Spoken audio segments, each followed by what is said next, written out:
ठाकरेंच्या काळातील शिवभोजन थाळी योजना सुरूच ठेवणार असं मंत्री बावनकुळेंनी म्हटलंय।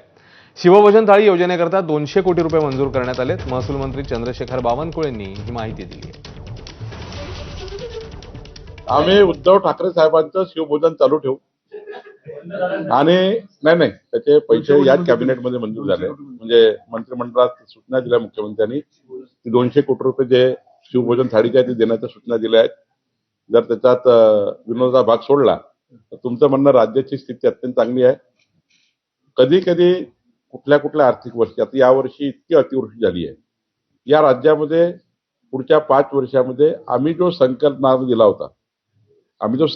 दिलाय जोरगेवाडी निवडून आणण्याकरता संकल्प केलाय ना, या 5 वर्षात आम्ही काय करणार।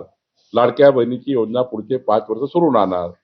शेतकऱ्यांना शेतामध्ये पुढचे 5 वर्ष विजेचं बिल आम्ही घेणार नाही। जे संकल्पनाम्यात सांगितलं ते 5 वर्षाचा काळ आहे संकल्पनाम्याचा।